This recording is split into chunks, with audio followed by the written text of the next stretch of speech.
Ladies and gentlemen, I need to get something off my chest. And I have to say, after a week of, ecstasy with the Ronaldo stuff, him breaking records on his last international appearance, there's just been something stewing in me for like maybe over a year. And right as the transfer window for this summer was dwindling down, something finally just ignited in me. Which, by the way, the only reason why I'm only making this video now is because I have not had power for the last few days because of the hurricanes you might have heard of in the southern United States. We are fine now. Just a lot of a lot of emotions are high down here. So thoughts and prayers, all that stuff. But I was festering for a long time over this, and I know a lot of you are too because I see it online, on Reddit, on YouTube comments, on Twitter. This is like a pretty prevalent topic of debate and just confusion. What are we doing with Donny? It seems like such an easy question to ask, but whenever you ask Ollie, he'd be like, he's had a great summer. He's been training really hard. And by the way, this is a terrible impression of Ollie, but this impression is better than how we're treating Donny. So think of that. Whenever we ask Ollie about Donny, he goes, "Oh, he's had a great summer. He's in my plans. Donny's a great kid," and stuff like that. We don't play him. He's obviously not that great. We play Fred. If you love Donny, I can't even think how much you love Fred. Just exponentially more. I don't understand. And I'll try to keep this short and sweet. And I'll try to summarize it like this. There's a reason why Chelsea is setting themselves up for another decade of relevance and competitiveness, and how they could easily have another decade of dominance, winning not just the league, winning more FA Cups, and competing for more Champions League trophies.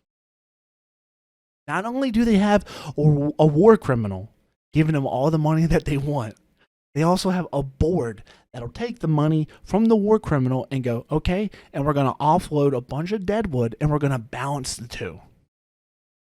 So we've got a whole bunch of money. We're going to bring in Lukaku and a bunch of assets and improve upon our starting squad from the previous year where we came off of winning the Champions League. We're going to make that squad better. And on top of that, we're going to offload a bunch of deadwood, and we're going to more or less almost just like break even to the point to where we paid $98 million for Lukaku. And after the business net we did, it's a free. We balanced that shit out. We sold a bunch of players we weren't going to play anyway. So we basically got Lukaku on a free. Did you expect that from Manchester United? We only sold Dan James so that Cristiano could get the number 7. Think about that. We sold Dan James in the dwindling days and hours of the transfer window because we needed to find a situation where Eddie could change his number from 7 and be happy. He wears the number 21 for Uruguay. Who's number 21? Dan James. Smell ya. We're going to call up Leeds. Hey, Leeds, remember how a couple of weeks ago you did a chant basically saying how Dan James is too shite to play for you? Yeah. That Dan James, I'm going to need about 30 million. Yeah, 30? Yeah. Yeah, okay, I'll write it up right now. Did you see how fast we got that Dan James deal done? Like that. Instantly. Because we need to feed the egos of Cristiano and Eddie. So now Eddie has 21 and Ronaldo has 7. So not only do we get to see Ronaldo in a 7 shirt, but the Glazers get to rake in all that sweet, juicy money from all those CR7 kits they're going to sell. But we can't sell Lingard, even though we know for a whole summer that West Ham wanted Jesse Lingard. We're not going to sell him. We know a bunch of clubs, especially according to Donny's own agent, who came out and blasted Manchester United for blocking moves for Donny to entertain and consider moving to a different club, either loan or full transfer. just blocked entirely. We've had the opportunity to do business, but we just don't. We choose not to. There's something that goes on behind those doors where these guys, they wear the jackets and they try to be like, we're upholding the tradition of Manchester United. Look at, we're dressing all nice, and that's how they used to dress up nice back in the day. Ooh, Sir Alex.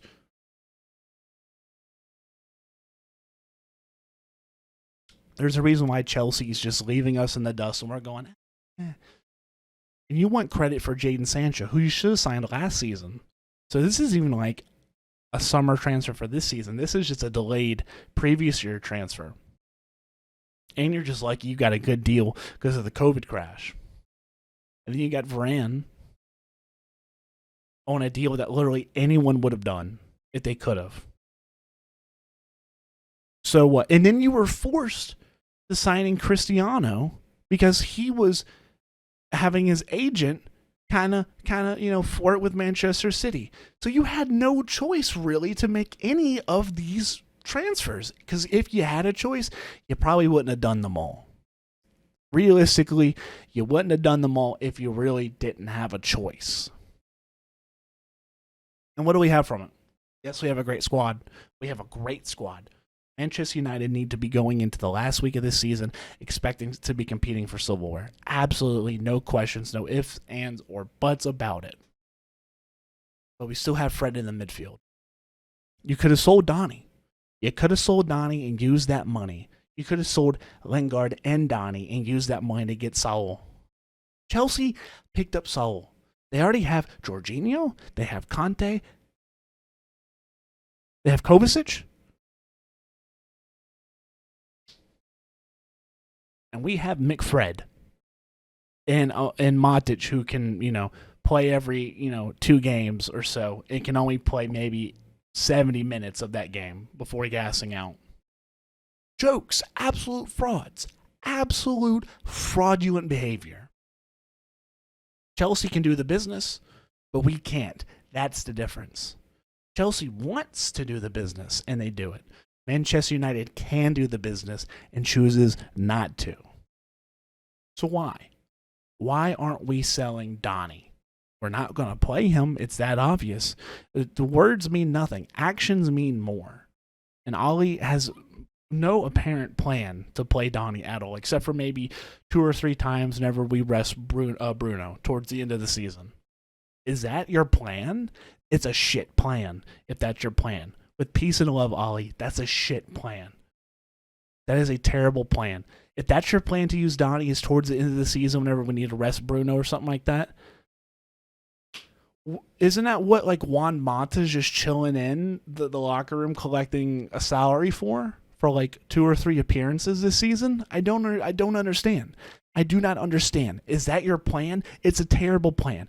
If Donny signed for Chelsea last season and he only played 3 to 6 times, and then going into this season, Tuchel was like, you know what? I love Donny. I'm not going to play him. The board would have been like, you know what? Bet.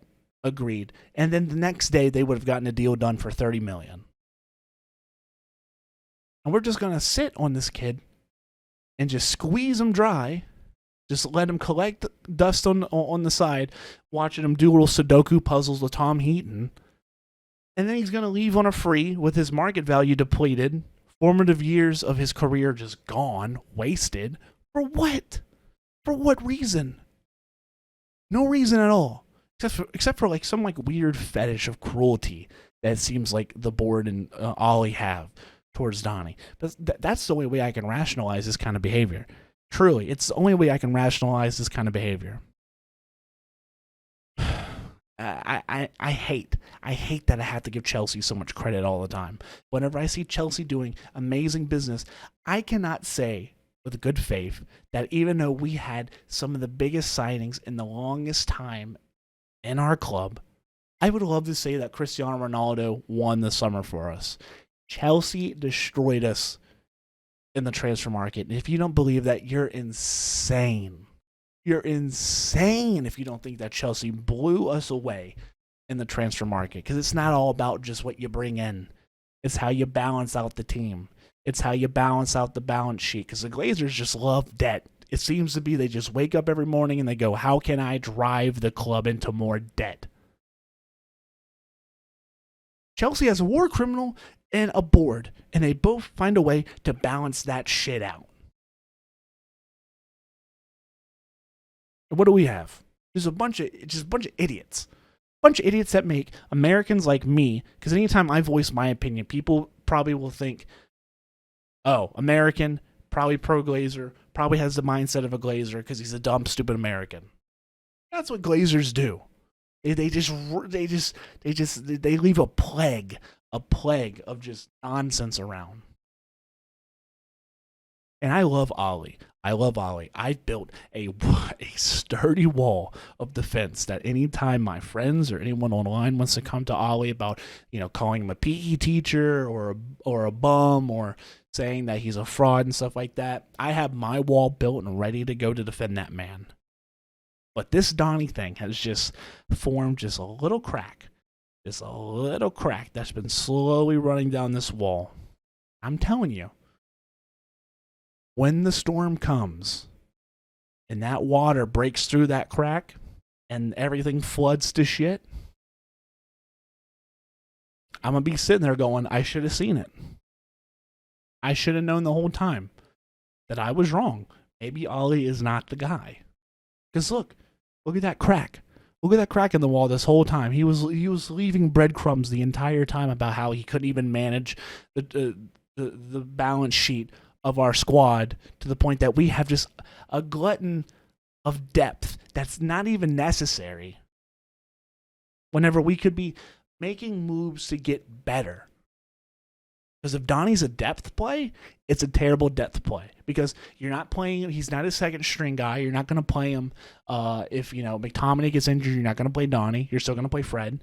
So in theory, you're going to play. You're going to play Fred, McTominay, Matic, Lingard, who you've already shown that you're going to play over Donny. So that's 4 people. At best, you have Donny at 4th string on this club.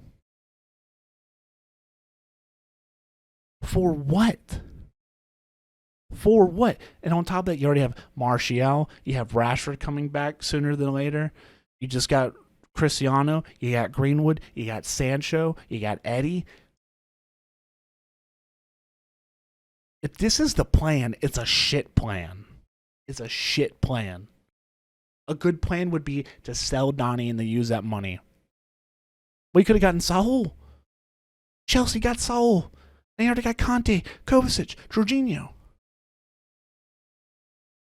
Chelsea have 2 Ballon d'Or finalists in their midfield, and they still picked up Saul. And we have Fred. Because we can't make the big boy decisions of going, are we going to play Donny? No, we're not going to play Donny? That's fine. It's okay to say no. Let's sell the kid and use that money towards getting a deal done with Saul. Or any midfielder that could help improve this club. Because whenever we're playing a competitive game in the league this season, we're going to have trouble getting the ball to Cristiano. Cristiano can't play CDM. He's not going to play in the middle of the field. He's just going to sit back on the attack, wait for the ball to be served to him. If we can't service the man, because we got Fred lollygagging in the midfield, doing terrible passes, losing possession, giving up own goals, stuff like that. If that's the situation we're going to be in all the time, what's Cristiano going to do? How is he supposed to contribute and score? It's stupid. Ollie needs to be honest, and we need to press Ollie. It's whatever the press themselves need to press Ollie. What are you going to do with Donny? If you don't want to play him, sell him. Not just for him in his career, but for the club.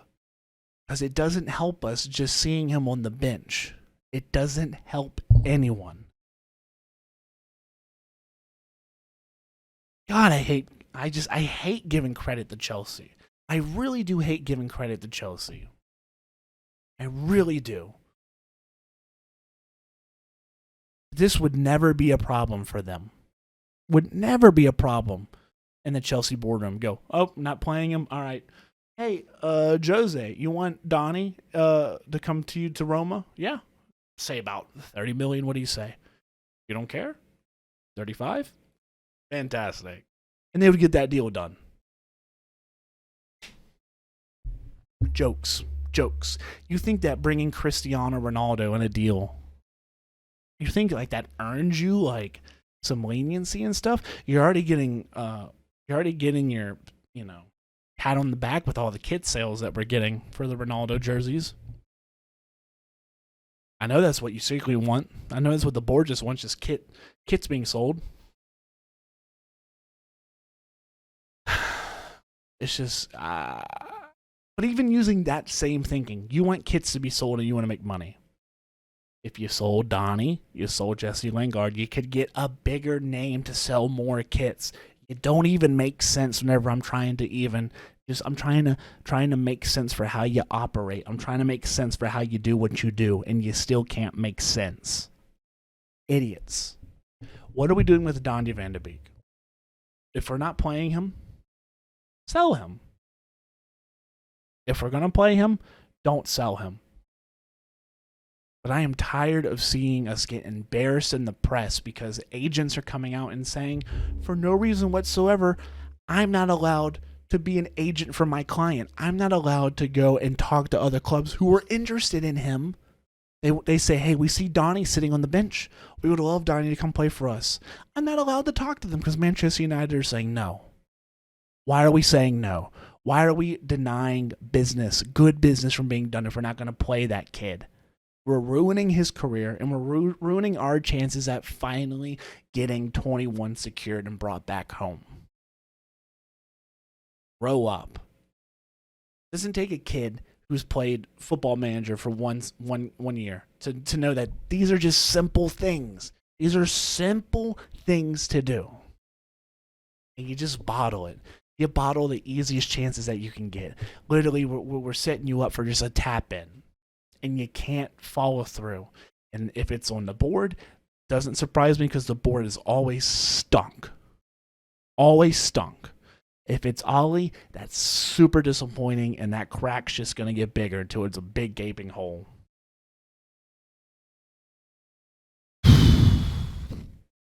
Idiots.